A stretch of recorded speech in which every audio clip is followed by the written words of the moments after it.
Welcome, guys. Welcome into the live. Yeah, this is Trev from Traverses, guys. This evening, we are going to continue with the reading of our book, The Atonement Child, written by Francine Rivers. For those of you who have been with us for the last few days that we've started reading this book, I'm sure you all can't wait to hear what is happening with poor Dinah. Now, Dinah, those of you who are just coming, I'm just going to give you a little recap of the story. So, the story is of a young woman who had enrolled in one of those Christian colleges. While she was there, she met the man who she considered to be the love of her life. They got engaged, and unfortunately, while she was at college, she was violently raped, and subsequent to that, she was impregnated. And imagine what's going on with her.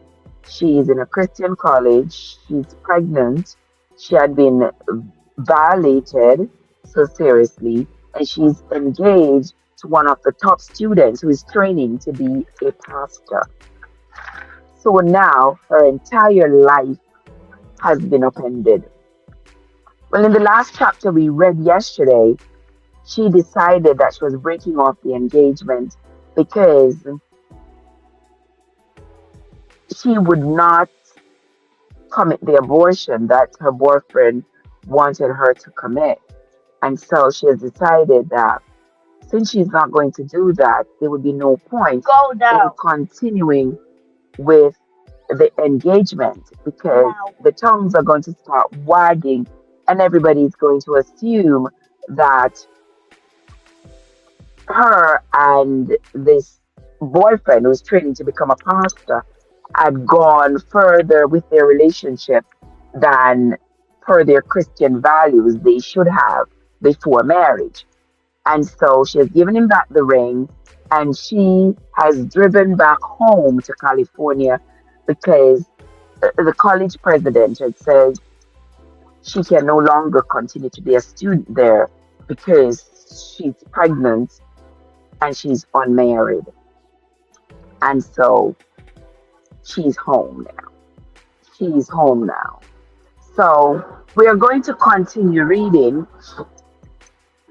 because I want to hear what her mom's take on things are, what her dad's take on things are, and how she plans to revamp her life after such an event. Because certainly.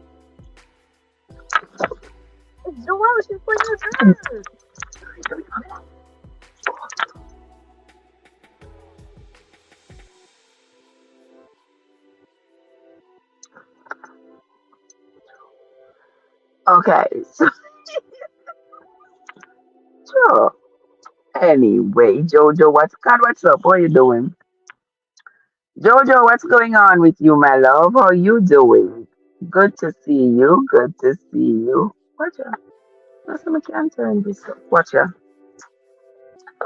Welcome into the live, guys. How is everybody doing? I hope everybody is having a fabulous evening. All right. Me and the struggles with this thing here. All right, there it is. There it is. Yeah, I hope everybody is having a fabulous evening. We are going to continue with the reading of this book as we have seen where Dinah is now home in California. And I want to know what's going to happen now with her boyfriend now that it wasn't his baby anyway. So I don't see why he should be asked to leave college anyway because it wasn't his baby. And I know his friend Joe is trying to look at it as them being biased and letting Dinah go, but having the boyfriend stay. And as much as I would love to agree with him, I really can't because the baby is not for Ethan. If the baby if it was Ethan's baby, then I could side with Joe about it, but it's not Ethan's baby. So why should Ethan be thrown out of college for a pregnancy of his girlfriend that he is not responsible for? I don't see where that is fair. So we are going to continue reading. Welcome into the live, guys. Thank you so much for coming. Please don't forget to hit that like button. And if you have not yet subscribed to the channel, now is a great time to do so. Anna sat in the darkened living room, her daughter asleep upstairs. So far, Dinah had slept 12 straight hours. She, on the other hand, had tossed and turned all night. She had thought she had cried enough to last a lifetime when she was 19. Now she realized she had had no clue what grief was. She hadn't known how deep it could go or how long it could last, and that there were ramifications she had never suspected. Sometimes when she read her Bible, she envied the Israelites. They could wear sackcloth and ashes. They could wail and scream. They could prostrate themselves before the Lord God. Oh, she had done that numerous times in the years following that fateful one. She had even lain flat on the floor of the Presbyterian church in which she had been raised, begging for God's forgiveness, begging Him for a child to replace the one she had sacrificed. That's how she saw it now, a sacrifice of feet, a sacrifice to protect her honor non-existent, a mask she wore for the sake of her parents and friends. But God knew, and it seemed God would never forget. Oh Lord, why do you have to take it out on Dinah? It was my sin. What I did was of my doing. I know it, oh God. Please don't. Please don't you think I know it yet? You're not being fair. Dinah is loved. Dinah has been loved, and she has loved you since she was old enough to utter the name Jesus. She has never walked away from you like I did. Oh Lord, why does she have to suffer too? She flashed back, remembering the trailer parked beside a garbage dump miles out in the desert. She remembered the pain and humiliation, the sick fear and shame. And she remembered what the doctor had said to her when it was all done. You were a little further along than you thought. Do you want to see it? No. She just wanted to leave, to get as far away from that trailer and him and what she had done as she could. And even after she couldn't stop wondering. What had he done with the child he had scraped from her womb? What had happened to it? All the while, in her heart, she knew and grieved silently without anyone knowing. How else could a mother mourn her aborted child? She couldn't share her grief with loved ones. They would never have understood. Not the birth, not the death. She couldn't even allow herself to express it for fear someone might ask the cause of her weeping. And so it became like a dark hole, a bottomless hole, threatening to drag her down. Most of the time, she could manage to forget or make herself forget by steel resolve and abject necessity. She had been good at that. Now the old pain came welling up from the grave of buried dreams. Her relationship with Jerry had disintegrated with her pregnancy. Jerry had been angry and disbelieving. He wasn't ready to get married. He was going to finish college. If he wasn't ready for a wife, he sure wasn't ready for a child. She could do what she wanted about it. It was her problem anyway. Oh my God. Since she hadn't had the courage to go to a doctor and get a prescription for birth control, she should have taken the necessary precautions. She thought she had. How could she be so stupid? Don't come crying to me now that you have gotten yourself in trouble, he had said. He was out of it, out of the situation, and out of her life. A student loan paid for the abortion. She told the people at the administration office she needed the money for books and tuition. Lies. All lies. One upon another. A mountain of them. She finished school, moved to San Francisco, got a good job, paid off the loan, dated any man who asked her out, partied too hard, and didn't allow anyone too close. Her life had been frenetic, packed full, overflowing. When she came home to her little apartment near the beach, actually, after working late, she had the television going, or the radio on, or music playing on the stereo. When work didn't answer the relentlessness in her, she took up watercolor painting. She tried sculpture. She dabbled in the occult. She studied Buddhism and Taoism and New Age Universal Brotherhood and practiced a little of all of it. She took classes in gourmet cooking and yoga and music appreciation and world history. She attended plays and concerts, lectures, and public rallies. She took aerobics and exercise class and jogged along the macadam pathway that ran the length of the beach. Anything to keep her mind occupied, anything to keep the quiet voice at bay. And nothing helped for long until she met Douglas Odell Carey.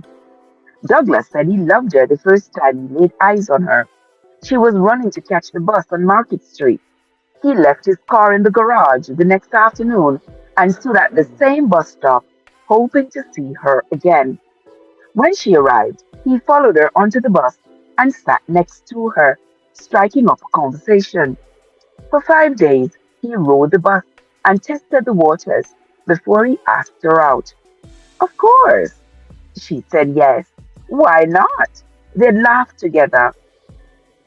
Later, when he had admitted, he got off the bus 2 stops after she did so he could flag a taxi back to the garage where he had left his car. She liked him from the beginning. She fell in love with him after 3 dates. He was a good kisser and lit the fire she thought had gone out of her forever. He was good at everything he did. He tackled life the way a football player tackles an opponent, grappling him, wrestling him down. Douglas the powerful, Douglas her savior, Douglas the man from the dark waters, or so his name meant. So apropos, still waters run deep. She had almost drowned in the beginning. Deep hurts, deep longings, deep feelings, and deep convictions. When she lost their first baby, the rough, vibrant weave of their relationship began to. Yes.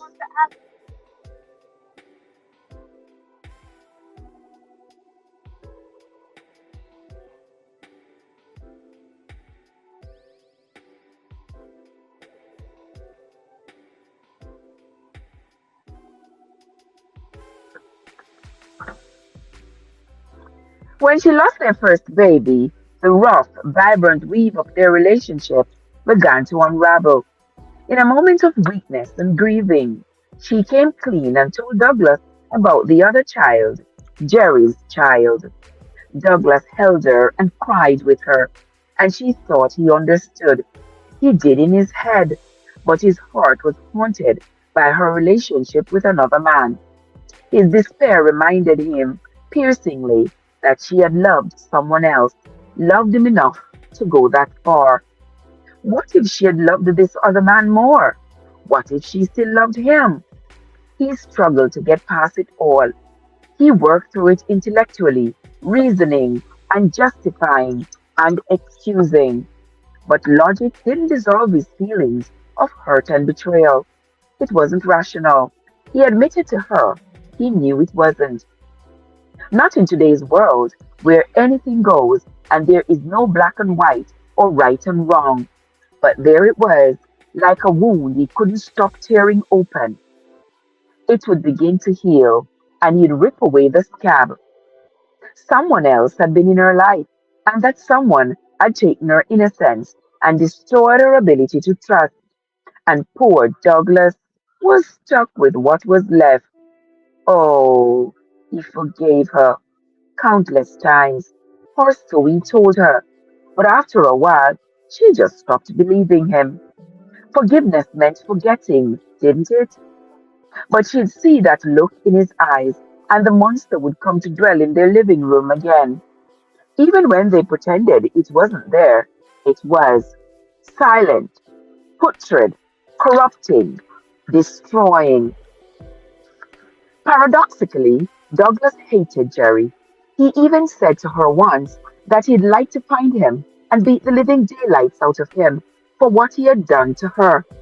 It didn't seem to occur to Douglas that had things been different, had Jerry been different, she would never have met him on the bus or even married him.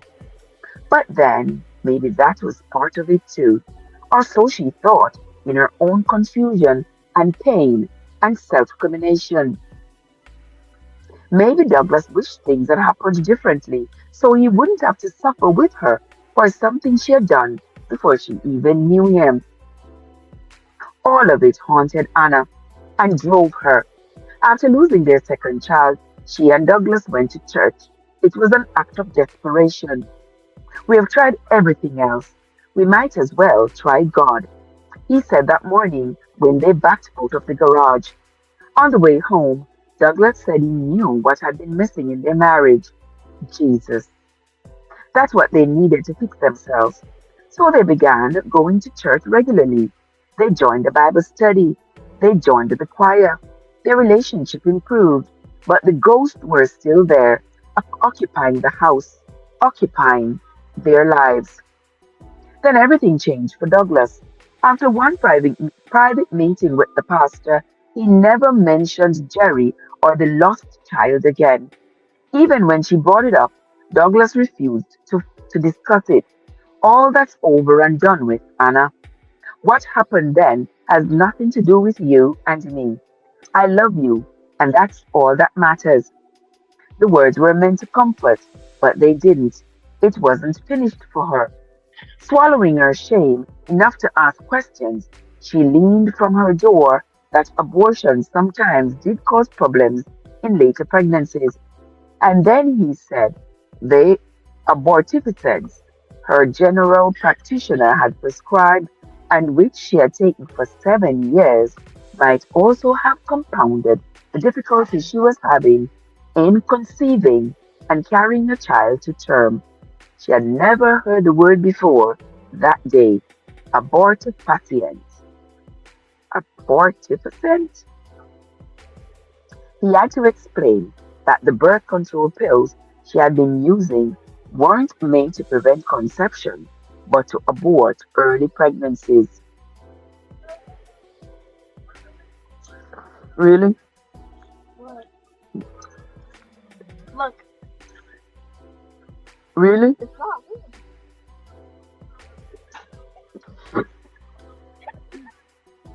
Mm-hmm. Uh-huh. And then she knew. God hated her for what she had done. There are 6 things the Lord hates. No, 7 things he detests. Haughty eyes, a lying tongue, hands that kill the innocent, a heart that plots evil, feet that race to do wrong, a false witness who pours out lies, a person who sows discord among brothers. Hadn't she done all of that? She had been too proud to seek help.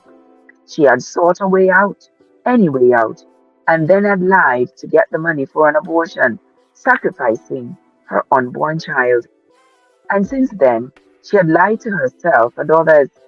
She could remember saying in countless office conversations that she thought women should have the right to have an abortion, even while her heart cried out against it. Oh, she had been politically correct. That was so important these days. She had been astute, glib. Oh, no, man, they're not enough for her, man.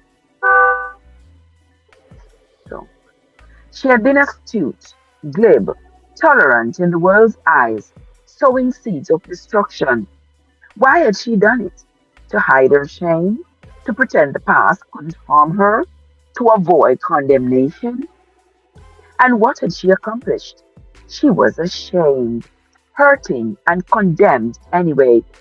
She could make 100 excuses for herself, and did, but none mattered. None helped heal the secret pain within her because her own blood cried out against her.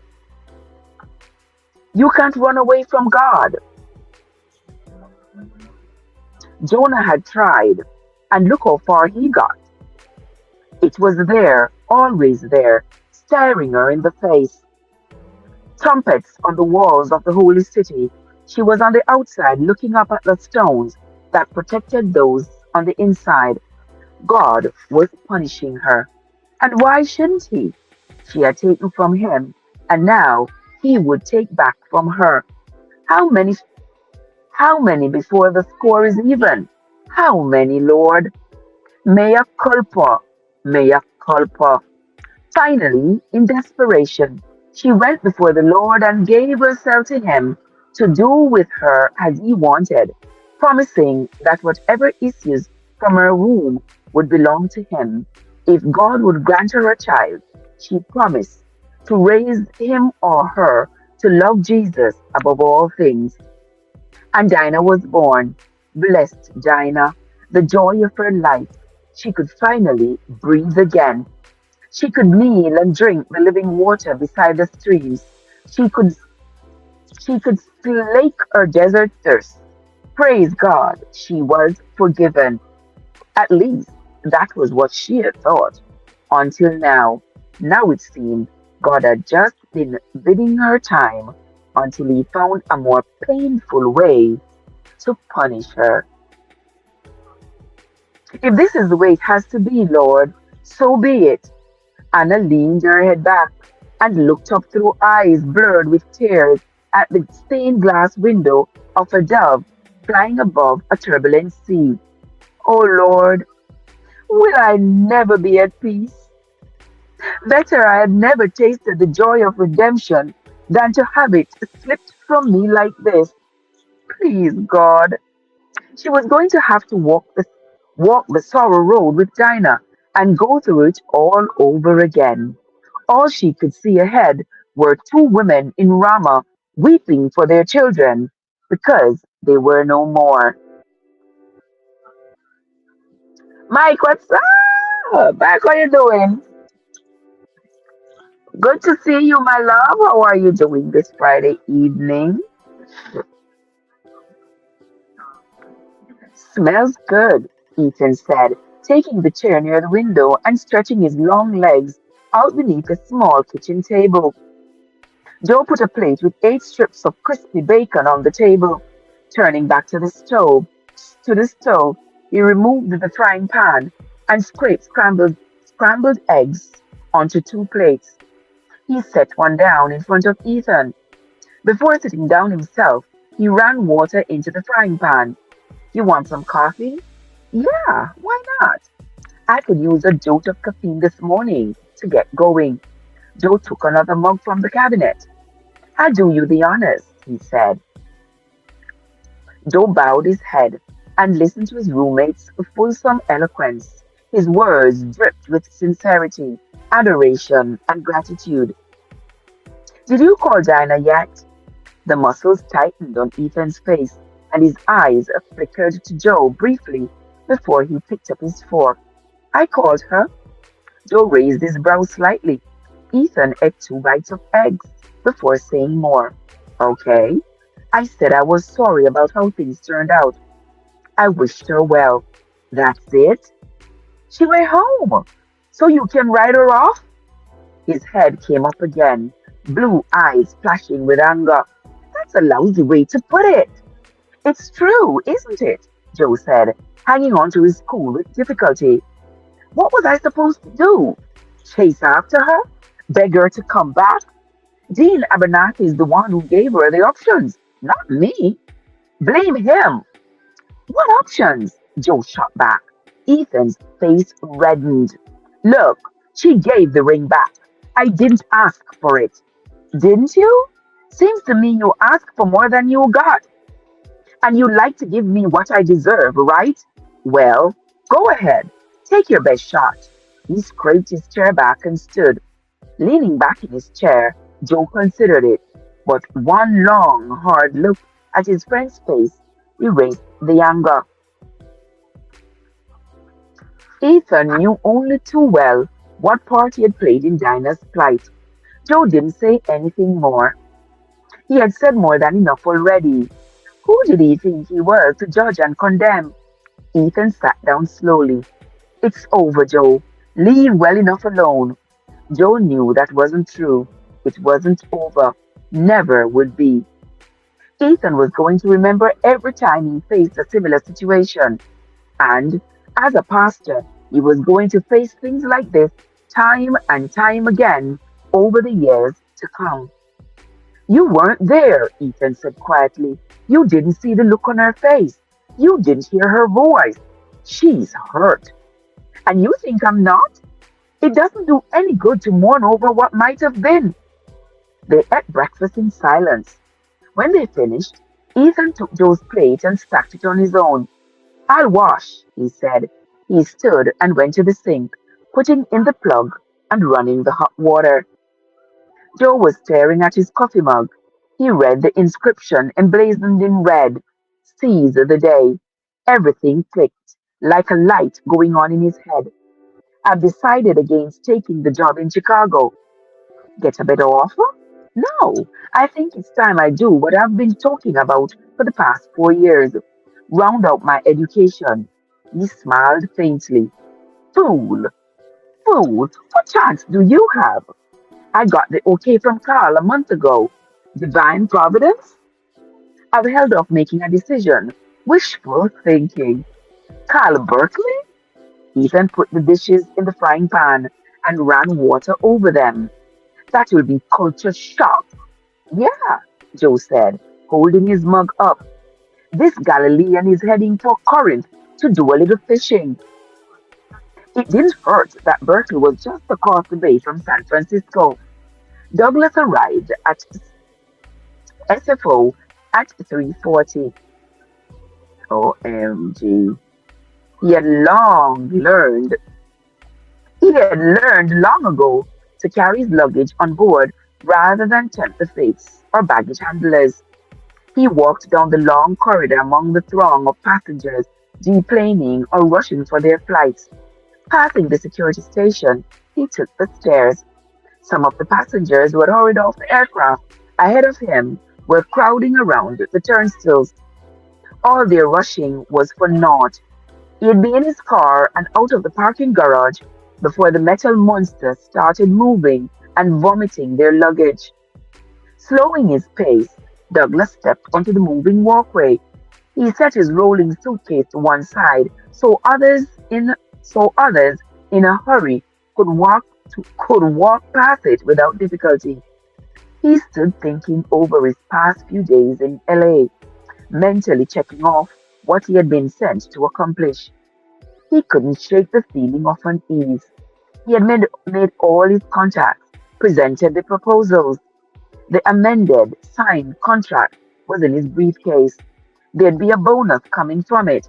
So why this premonition of disaster? He hadn't slept well last night. Something had been eating at him, rousing the old dreams of mayhem. Why? His jaw stiffened. Why? He knew why. He just didn't want to go through it again. He had called Anna as he always did when he was away, every evening like clockwork.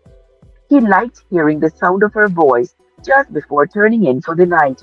She used she used to accuse him of checking up on her. In the beginning, when they were mired in problems, that might have been partly true. He had needed to know who she was and whether she was waiting for him. He had wanted to remind her he loved her more than anyone else, more than that other guy who had used and abandoned her. But that reason had been set aside long ago. They had rebuilt the foundations and remodeled the dwelling of their relationship. They trusted one another now, or so he thought. They had been married for 27 years. She ought to be secure by now. So should he. His heart still did a flip when he looked at her. The curve of her body, her eyes, the way she moved. There were times when he'd get the same jolt he did the first time he saw her running to catch the city bus. Yet, even after 27 years, there were times when he wondered if she loved him, really loved him, or if she just made do. Maybe that was it. Maybe it was how much he loved her that left him feeling vulnerable, out in the open with the guns raised and taking aim. Most of the time, he knew she loved him. She did everything right to prove she did. She had shown him in 100 different little ways. Then there would be a flicker of doubt raised by something inconsequential, something indefinable.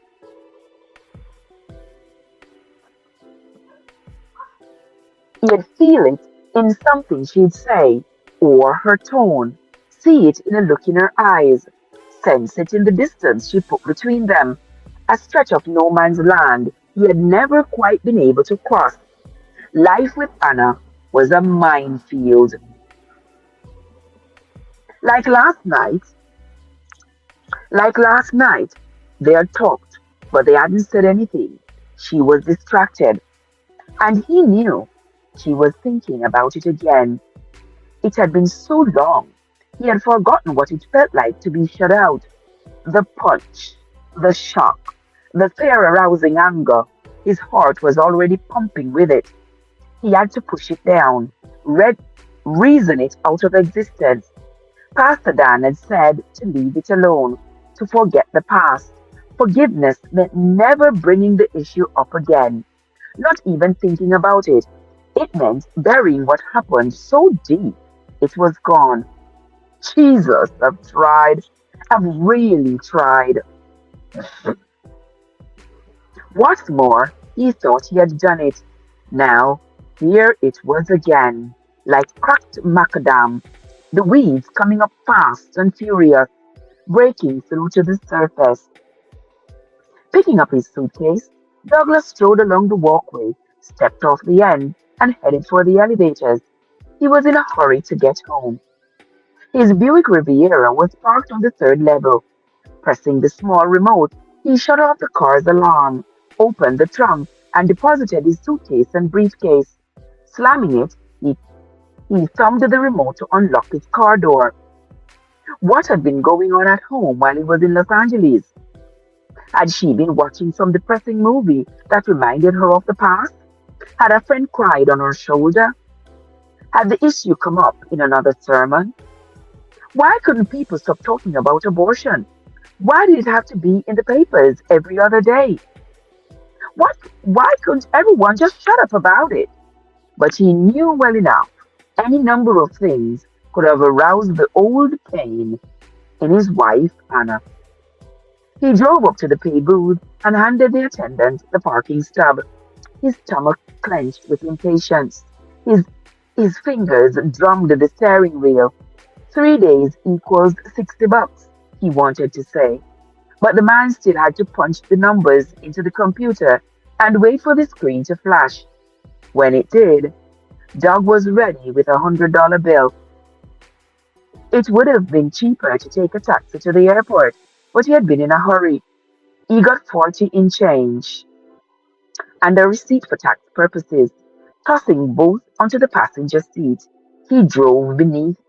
He drove beneath the rising stern.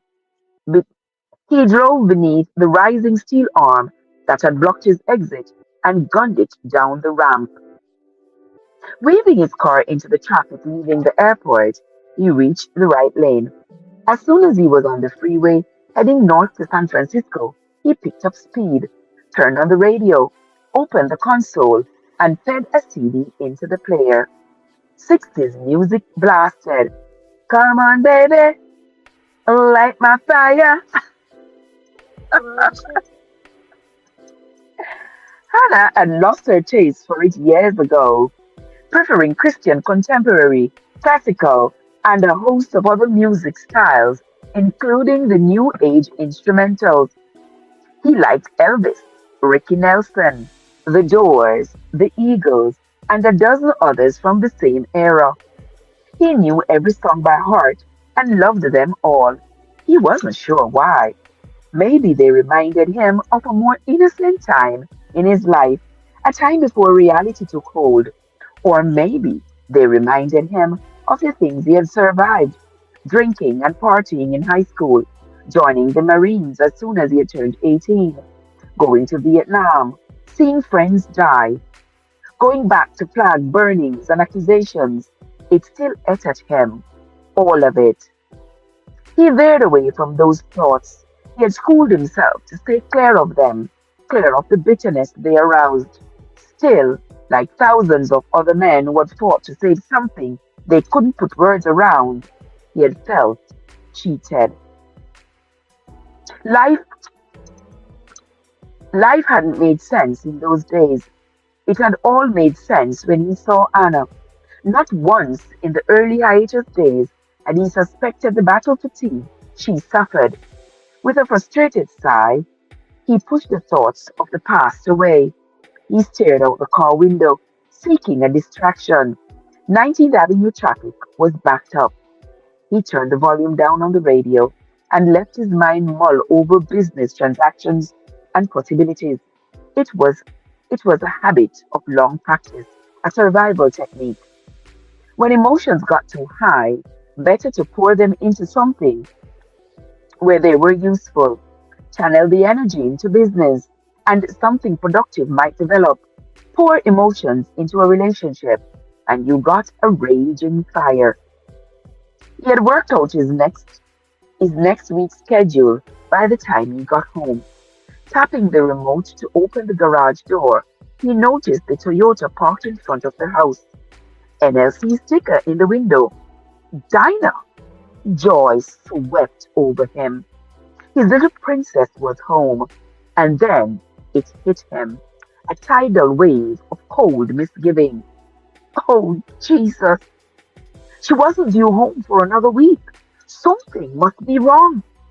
Anna was in the kitchen cutting up peeled potatoes and putting them in a pot of boiling water.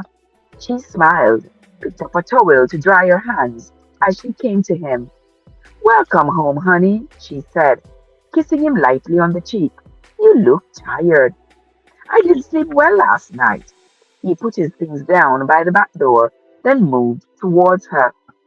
Slipping his hand beneath her hair, he tipped her chin. I don't sleep well when you are not next to me. He kissed her full on the mouth. She broke off the kiss and smiled at him. I was just getting, d- I was just getting dinner started, she said, withdrawing. You must be hungry. The kitchen was small enough that she couldn't go far. Douglas slid his hand down her hip. Starving. She moved slightly, a small hitch of tension that told him to come back. Annoyed and covering it, he, he leaned his hip against the kitchen counter. Good for you. I What? saw Dinah's car out front. Where is she?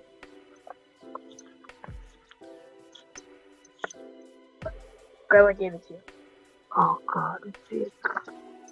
Okay, thanks. Hello, Bug. What's up? You want to come sit with me? Cool. Climb on.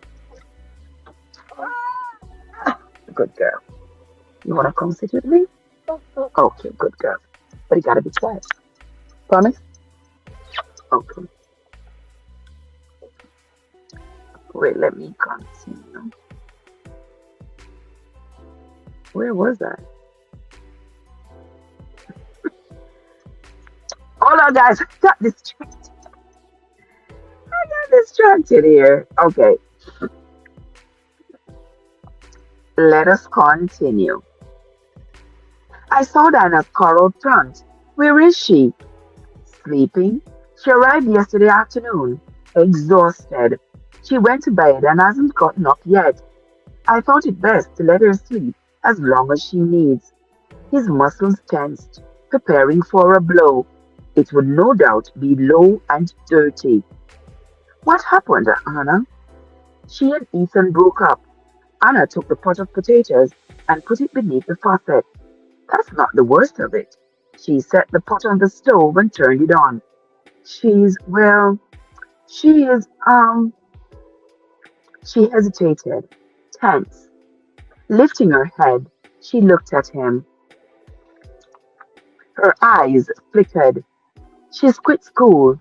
She turned away again before Douglas could get a feel for what else was going on. He knew there was more. He could feel it in the pit of his stomach. He watched her gather the potato peelings and put them in the trash. Why'd they break up? She didn't want to talk about it. She's pretty upset. She turned on the tap to rinse her hands. Obviously, he said dryly. She'd hardly quit school and drive 2,500 miles over a minor tiff. He gave a sardonic laugh. Well, I guess we are going to save ourselves $10,000 on a wedding. He couldn't believe he said it. Sarcasm cutting deep and drawing blood. Anna turned her head and looked up at him, eyes blazing. Slapping off the tap, she snatched up the towel. He had seen that look before. It wasn't annoyance. It was something deep and violent. Anger pumped through him in immediate, conditioned response, not for any particular reason, but because of a multitude all tangled together in a mass of confusion, wrath, and frustration. I'm going to take my things upstairs, he said, before she opened her mouth. He retrieved his suitcases. He needed his hands full, or he was going to break something. I hope you won't say something like that to Dinah. Douglas turned, furious. What do you think? That I want to hurt my daughter? Worse than she's been hurt already? No, he just wanted to hurt her. She broke it off with him, Douglas. Not the other way around. Then she must have had a good reason, he said coldly. Better she goes out of it now than marries him and finds out she's made the biggest mistake of her life. He saw her wince, felt it through his whole body, and knew what he had done. He hadn't meant it the way she took it or the way he said it, but there it was. Fallout from another war, with another man. He could say he loved her, but it wouldn't help. Not right then. Maybe later, after she had had time alone in the kitchen to lick old wounds. Douglas didn't want to stand and watch. He moved upstairs quickly, shouldering the upstairs bedroom door open. He slammed his briefcase on top of the dresser. Slinging his suitcase on the bed, he uttered a soft curse. It took him all of 5 minutes to unpack as he launched 2 suitcases into a chair for the cleaners, dumped underwear and socks into the laundry basket, and heaved the shaving case under the sink. Cursing under his breath, he dragged a hand back through his hair. He had forgotten what it felt like to have an adrenaline rush, guns firing, duck before you get your head blown off. He needed to cool off. Shrugging out of his suit coat, he headed into the bathroom. Anna heard the shower go on upstairs. She stood at the sink, staring into the small backyard, her eyes blurred with tears. She had known the minute he walked in the door that he was ready for a fight. She could see it in his eyes, primed and loaded for battle. All he needed was a target, and she had always been a good one. His trip must have not gone well. Maybe the meeting hadn't accomplished all he had hoped. Maybe the plane had been late. Maybe someone had been rude to him at the airport. Maybe traffic was bad on the way home. It could be any number of reasons, small or large. What was she supposed to do? Wait for a good day to tell him what was going on? Oh, God, how am I going to tell him the rest? I can't face it, Lord. I really can't. She was shaking, her stomach clenched in a knot.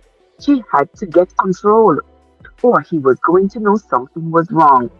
She prayed Dinah would sleep through the night. Douglas would be off to work by 6:30 tomorrow morning, and she and Dinah would have the day to talk about options. Options? Abortion?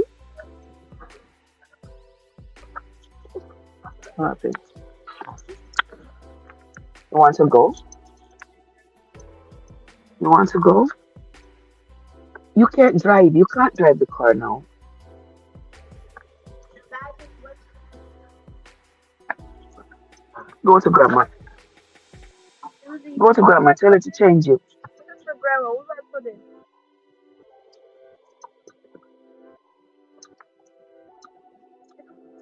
Hold on.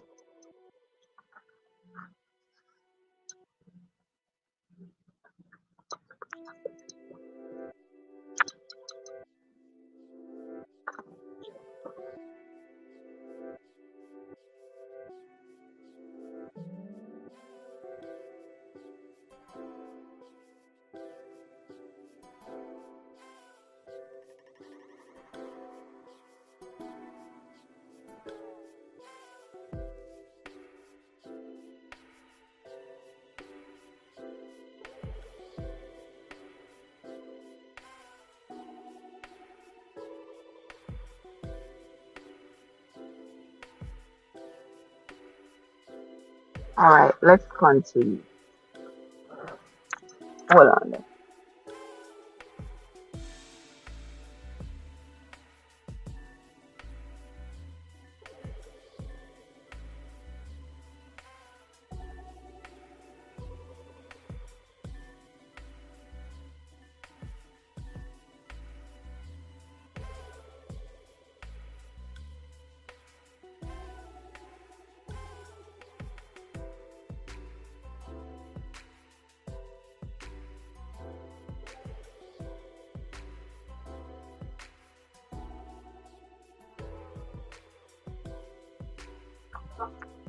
All right, let us continue.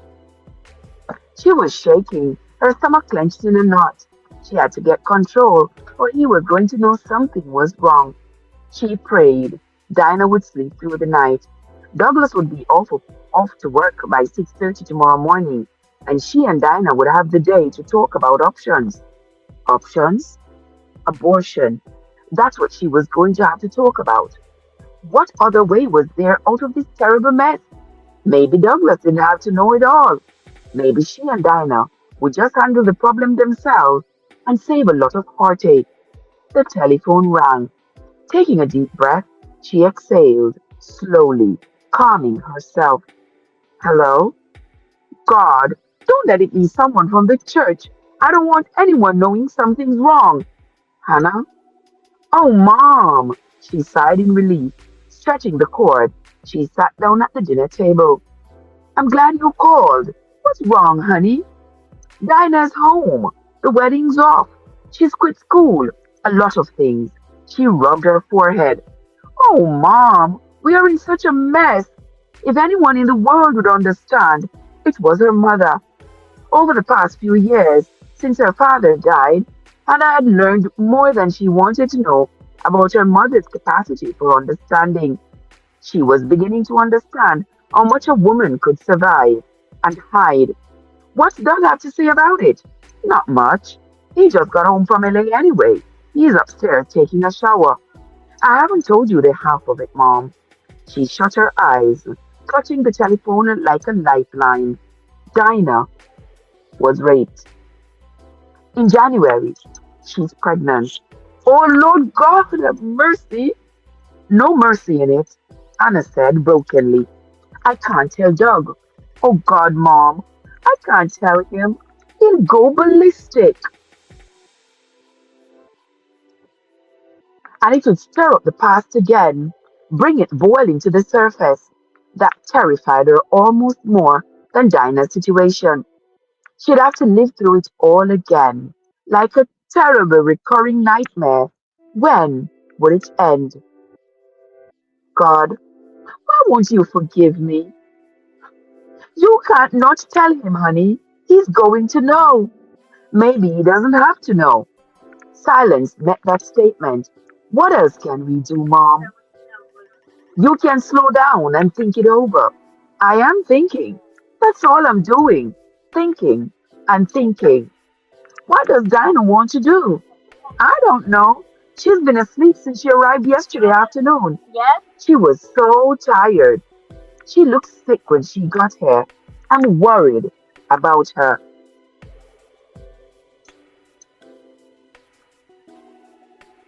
And no wonder, Evie Daniels said quietly. Though she was a state away, her only connection by telephone, she felt her daughter's anguish as acutely as if it were her own. And wasn't it? How could someone so vile as to do something so vile, so unthinkable, happen to a precious granddaughter? God, answer me that. Why, Dinah? We have got to fix this, and we've got to fix it fast. Would you like me to come down, honey? Could you, Mom? She needed an ally. Evie hesitated, remembering why she had called Anna in the first place. The last thing she wanted to do was add another burden to her daughter's already heavy load. I have an appointment tomorrow morning. As soon as that's finished, I'll be on my way. Anna could hear the urgency in her mother's tone. Grants Pass, Oregon, was a long drive away from San Francisco, 8 hours at least. And Mom was not young. God, don't let anything happen to my mother. Please. Don't rush. Stop over somewhere if you need to rest. I'm always careful, darling, Evie said, smiling faintly. In the last few years, her daughter's conversations with her had taken on a certain maternal tone. Roles were shifting. Well, she wasn't ready to roll over and play dead. I'll see you in a couple of days, honey. Tell Dana I love her very much. I will, Mom. Evie heard the anguish in her daughter's choked voice. I love you too, honey. Everything will work out. I wish I could believe that. Believe it. Hang on to it with both hands. And please, wait on any decisions. Promise me. We'll wait, Mom. I love you, Mom. With a soft sigh of relief, Anna laid the phone in the cradle. Her mother was coming. Thank God. All right, that's where we are going to end the reading of the story, The Atonement Child, for this evening. When we come back sometime tomorrow, we will read for another hour as we continue to chronicle Dinah's story of being raped and impregnated by some vicious, vile creature in college. That's where we are going to end for today, my friends. I want to say, is that Sylvia? Ah! Sylvia, what's up? I want to say thanks to everybody who came into the live. Don't forget, guys, if you came in and you didn't thumbs up on your way in, please don't forget to thumbs up the live on your way out. Mike and Todd and Joseph and everybody else who came into the live, thank you all so, so much for your continued support. I sincerely appreciate it. Now, that's where we are going to end for today, my friends. Until next time, this is Trev from Traversins, where your journey matters. Have yourselves a great evening, everybody. Until I see you all again later.